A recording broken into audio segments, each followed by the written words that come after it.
नमस्कार, आप देख रहे हैं हमारा विशेष कार्यक्रम आध्यात्मिक ज्ञान चर्चा। और आइए अब शुरुआत करते हैं कार्यक्रम की और जानते हैं विचार जगत गुरु तत्वदर्शी संत रामपाल जी महाराज बनाम पवित्र हिंदू धर्म के आदरणीय सर्वशीर्ष शंकराचार्यों के विचार हैं। शारदा द्वारका पीठ तथा ज्योतिर्मठ बद्रीनाथ पीठाधीश्वर शंकराचार्य स्वरूपानंद सरस्वती जी महाराज के विचार कि आदि शंकराचार्य जी का जन्म कब हुआ और उनका जीवन काल कितने वर्ष का रहा। आदि शंकराचार्य का जन्म आज से 2511 वर्ष पहले हुआ और उनका जीवन काल 32 वर्ष हुआ। अष्टवर्षे चतुर्वेदी, द्वादशे सर्वशास्त्रविद, षोडशे कृतवान भाष्यम, द्वात्रिंशे मुनिरभ्यगात श्लोक है। 8 वर्ष की अवस्था में वो चारों वेदों के पंडित हो गए। 12 वर्ष की अवस्था में वो समस्त शास्त्रों के ज्ञाता हो गए। 16 वर्ष की अवस्था में उन्होंने प्रस्थानत्रय पर भाष्य लिख दिए और 32 वर्ष की अवस्था में वो संसार छोड़कर चले गए। अच्छा, मैं बात करूं बद्रीनाथ मठ की, तो बद्रीनाथ मठ का महावाक्य क्या है और ये कौन से उपनिषद में वर्णित है? ये अयमात्मा ब्रह्म है, अथर्ववेद में। जी, बद्रीनाथ मठ के पूज्य देवता और देवी कौन है? वहाँ के पूज्य देवता एक तो बद्रीनाथ है, दूसरे वहाँ की देवी पूर्णागिरी देवी। अभी आपने सुने शारदा द्वारका पीठ तथा ज्योतिर्मठ बद्रीनाथ पीठाधीश्वर शंकराचार्य स्वरूपानंद सरस्वती जी महाराज के विचार। और आइए अब जानते हैं पुरी पीठाधीश्वर शंकराचार्य स्वामी श्री निश्चलानंद सरस्वती जी महाराज के विचार। आदि शंकराचार्य का जन्म कब हुआ तथा इनका जीवन काल कितने वर्ष का था? ईस्वी सन से 507 वर्ष पूर्व केरल के काल्टी गांव में भगवत पाद शंकराचार्य महाभाग का आविर्भाव हुआ। 32 वर्ष की अवधि तक उन्होंने भारतवर्ष में कार्य किया। उसके बाद वे कैलाश धाम पधार गए। तो शंकराचार्य जी पुरी गोवर्धन मठ के पूज्य श्री देवता जी का क्या नाम है? श्री जगन्नाथ जी इसके देव हैं, आराध्य देव, और भगवती विमला आराध्य देवी हैं। अभी आपने सुने आदरणीय पुरी पीठाधीश्वर शंकराचार्य स्वामी श्री निश्चलानंद सरस्वती जी महाराज के विचार। और आइए अब जानते हैं आदरणीय श्री माधवाचार्य महाराज जी के विचार। कि आदि शंकराचार्य जी का जन्म कब हुआ तथा उनका जीवन काल कितने वर्ष का था? आदि शंकराचार्य जी ईसा से 500 वर्ष पहले हुए हैं, यानी आज से 25 वर्ष पहले, और उनका जीवन काल 32 साल रहा। ये उनका इसी बीच में सारे काम किए। बद्रीनाथ मठ का महाकाव्य क्या है और ये कौन से उपनिषद में वर्णित है? महावाक्य जो है बद्रीनाथ का है, अयम आत्मा ब्रह्मो, अयम आत्मा ब्रह्मो, ये महावाक्य है और ये अथर्ववेद में है। बद्रीनाथ मठ के पूज्य देवता का नाम क्या है? भगवान नारायण। भगवान नारायण। और उनकी देवी पूर्णम्बा। अभी आपने सुने आदरणीय श्री माधवाचार्य महाराज के विचार। और आइए अब जानते हैं श्रृंगेरी पीठाधीश्वर श्री भारती तीर्थ जी महाराज के विचार। स्वामी जी, हम आपसे जानना चाहेंगे कि आदि जगत गुरु शंकराचार्य का जन्म कब हुआ तथा उनका जो कार्यकाल कितने वर्ष का था? उनका जन्म हुआ 1200 साल पहले। उनकी आयु थे 32 साल, 32 ईयर्स। 32 साल ही वे जिंदे थे। आपके श्रृंगेरी मठ का महावाक्य क्या है और 21 उपनिषद में से महावाक्य तो अहम ब्रह्मास्मि है। श्रृंगेरी मठ का महावाक्य अहम ब्रह्मास्मि। अहम ब्रह्मास्मि का क्या अर्थ है? अहम ब्रह्मास्मि, मैं ब्रह्म ही हूँ, वही उसका अर्थ। जीव तथा ब्रह्म एक ही है या भिन्न है? वास्तव में एक ही है। जीव और ब्रह्म वास्तव में एक ही है, यही तो सिद्धांत है। अभी आपने सुने पवित्र हिंदू धर्म के आदरणीय सर्वशीर्ष शंकराचार्यों के विचार। और आइए अब जानते हैं जगत गुरु तत्वदर्शी संत रामपाल जी महाराज के विचार।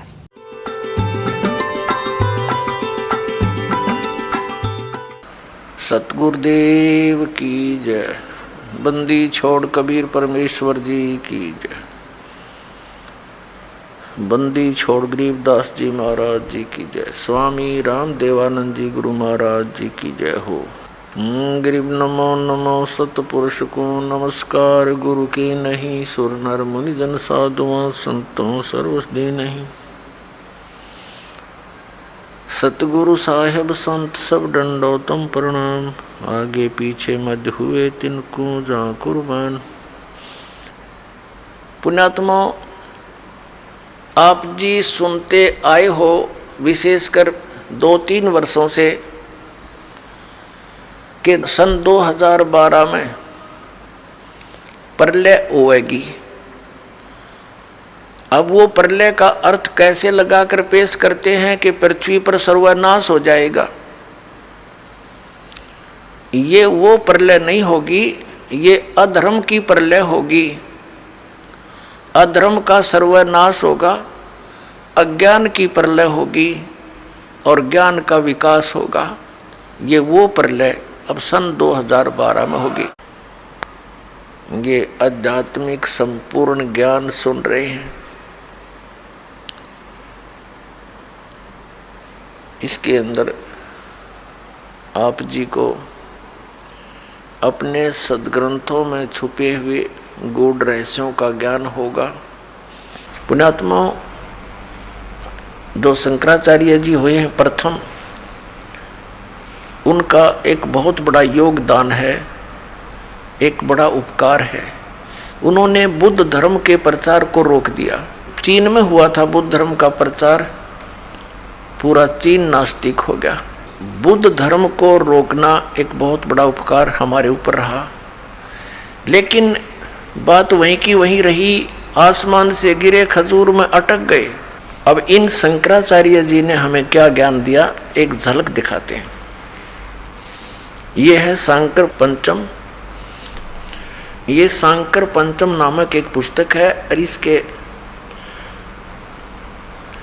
रचन करने वाले कौन है? आदि शंकराचार्य विरचित पंच ग्रंथा नाम संग्रह, 5 ग्रंथ रचे गए, उनका संग्रह है। देखिएगा, ये है आदि शंकराचार्य। अनुवाद करता है,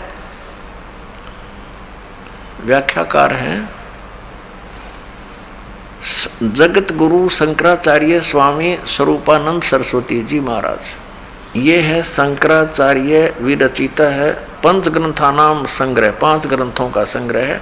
वो कौन कौन से हैं? अपरोक्ष अनुभूति, तत्वबोध, आत्मबोध और मणि रत्नमाला, भज गोविंद, ये 5 हैं। ये है ज्योतिष पीठाधीश्वर और द्वारका पीठाधीश्वर जगत गुरु शंकराचार्य श्री स्वरूपानंद सरस्वती जी स्वामी पाद है। परिणीतया, यानी इसने हिंदी टीका किया है शंकर सप्रया नाम से इन 5 ग्रंथों का, जो संस्कृत में वर्णित है। प्रकाशन है शारदा पीठ प्रकाशनम, द्वारका 361 335 जामनगर गुजरात, इनके कोड नंबर, ये दूरभाष नंबर। ये कहाँ से छपा है? Shri Mata computers private limited, ये मुद्रक है। 20/7/125 केदार घाट वाराणसी से। पहले इनका बताते हैं, देखिएगा। ये ज्ञान का स्वरूप बताया है पृष्ठ नंबर 10 पे। यहाँ क्या बताया है कि ज्ञान का स्वरूप, मैं सम शांत और सच्चिदानंद स्वरूप ब्रह्म हूँ। असत स्वरूप मैं नहीं हूँ। ब्रह्मो वाम अहम, वह ब्रह्म मैं ही हूँ। अर्थात जीव ही ब्रह्म है, इनका ये विधान है। मैं स्वयं निराकार, निर्मल, अविनाशी, अवय और निर्विकार हूँ। मैं दुखहीन, आभासहीन, विकल्पहीन, व्यापक और व्यापक हूँ। देह मैं नहीं हूँ। मैं सुखी, दुखी, संसारी, स्थूल, कृष्ण आदि समस्त अध्यायों से परे हूँ। सर्व रोग रहित मैं निरामय, निराभास तथा व्यापक हूँ। ठीक, अब 15 पर देखिएगा। इसके 15 पृष्ठ पर क्या कहा है? एवं देह आत्मा पुरुष ईश्वर है। इसका अर्थ इन्होंने क्या, मैं आत्म स्वरूप हूँ अर्थात पुरुष ही ईश्वर है। यहाँ थोड़ा सा घुमा गई ये, मैं आत्म स्वरूप ईश्वर है, मैं आत्म स्वरूप ईश्वर हूँ, ये कहना था। मैं आत्म स्वरूप हूँ, पुरुष ही ईश्वर है, यानी मैं ही ईश्वर हूँ। इसका अर्थ यह है, ये थोड़ा घुमा दिया अनुवाद करते समय, कोई बात नहीं, आगे फिर देखते हैं। अब पृष्ठ 46 और 47 पर ले चलते हैं आपको। ये देखिएगा, ये 45 पृष्ठ पे इसी ये साफ लिखा शंकर पंच के ये अप्रोक्षानुभूति नामक ग्रंथ का अनुवाद यहाँ चल रहा है, इसके अंदर ही। इस पे क्या कहा कि मैं ब्रह्म ही हूँ, ठीक हो गया। फिर यहाँ लिखा है 46 पे, अहम ब्रह्मास्मि, मैं ब्रह्म ही हूँ। यह सदवर्ती से जो परमानंदायिनी निरालम सतीथि है उसे ध्यान कहते हैं। ये इनका ध्यान है कि मैं ब्रह्म ही हूँ, मैं भगवान ही हूँ। अब आते हैं 71-72 पे। ये प्रश्न नंबर 71 पर आत्मबोध नामक ग्रंथ है, इसका अनुवाद किया है। यहाँ देखिएगा, किंतु असंग सचिदानंद स्वरूप प्रकाश रूप सर्व अंतर्यामी चिदाका स्वरूप हूँ मैं ही। मैं देह पुरुष, मैं देह हूँ पुरुष हूँ, ऐसा नहीं। ये तो सब नकारा किया कि ऐसा निश्चय नहीं होना चाहिए, पुरुष नहीं हूँ।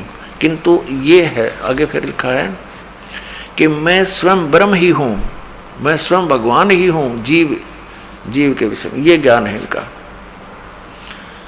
अप्रोक्ष ज्ञान द्वारा संपूर्ण कर्म बंधनों से वह ज्ञानी सर्वथा मुक्त हो जाता है, वही सच्चा जीवन मुक्त है। अब 72 पर देखियो, ये 72 पृष्ठ है आत्मबोध का, शंकर पंचकम। इसमें क्या लिखा है कि मैं ब्रह्म ही हूँ, ऐसे निश्चात्मक ज्ञान द्वारा संचित कर्म नष्ट हो जाते हैं। अच्छा, ये तो इसने बता दिया कि मैं ही ब्रह्म हूँ, जीव ही परमात्मा है। इसे सिद्ध हो गया कि वह है ईश्वर मैं ही हूँ, यानी जीव ही परमात्मा है। इनका ये विधान है। और फिर ये क्या कहते हैं, श्री कृष्ण और शंकर भगवान की पूजा करनी चाहिए। देखिएगा, इसी के शंकर पंचम चल रहा है 136 पर। ये शंकर पंचम पंच के श्री मणि रत्नमाला में 136 पृष्ठ पे ये यहाँ इसका श्लोक है। इस श्लोक का ये स्वरूपानंद जी श्री आदि शंकराचार्य द्वारा लिखे गए अपने अनुभव का ही अनुवाद कर रहे हैं। इसमें पूछा कि कार्य किम, क्या करना चाहिए, किम विधेयम, क्या विधान है। तो कहता मलिनम शिव अर्चा। यहाँ देखा इसका उत्तर, ये प्रश्न, ये क्या प्रश्न, क्या करना चाहिए। शंकराचार्य जी कह रहे हैं भगवान शिव की पूजा करनी चाहिए। फिर जीव कहाँ गया। अब भगवान शिव की पूजा करनी चाहिए तो जीव कहाँ रह गया भगवान। फिर आगे और दिखाते हैं इनके कलाबाजी, 128 पृष्ठ पे दिखाते हैं आपको। ये देखिएगा, ये 127 पृष्ठ पे 10वां श्लोक है, ये श्री मणि रत्नमाला का, उसी शंकर पंचके में, पंचक में। यहाँ ये संस्कृत है, कार्य मया का, मेरा कार्य क्या है, शिव विष्णु भक्ति, ये संस्कृत है। यहाँ अनुवाद किया श्री स्वरूपानंद जी ने। वो श्लोक है संस्कृत में शंकराचार्य का, आदि शंकराचार्य। प्रश्न मुझे क्या करना चाहिए, ये इसमें शपथ है कि मया कार्य मया का, मुझे क्या करना चाहिए। इसमें लिखा शिव विष्णु भक्ति, बस यह करनी चाहिए। नहीं, देखो इसका अनुवाद इन्होंने कहा है, प्रश्न मुझे क्या करना चाहिए, 128 पृष्ठ पे है भी, मुझे क्या करना चाहिए, भगवान शिव और विष्णु की भक्ति करनी चाहिए। अब जीव की तरह गया वो फिर भगवान। अब परमात्मा कहते हैं ये माला पैर हुए हैं मुक्ता, सटदल उआ बाई बकदा। ये उआ बाई बकरे हैं, है इनका कोई सिर पैर इन शंकराचार्यों के ज्ञान का, ना कोई वेद आधार। श्रीमद् भगवत गीता में कहीं लिखा है शंकर और विष्णु की पूजा करने को, शिव की और विष्णु की पूजा करने को? तो श्रीमद् भगवत गीता अध्याय नंबर 16 के श्लोक 23-24 में कहा कि अर्जुन, जो शास्त्र विधि को त्याग कर मनमाना आचरण करते हैं उनको न तो सुख होता, न उनकी गति होती, न कोई सिद्धि प्राप्ति होती, अर्थात यूजलेस।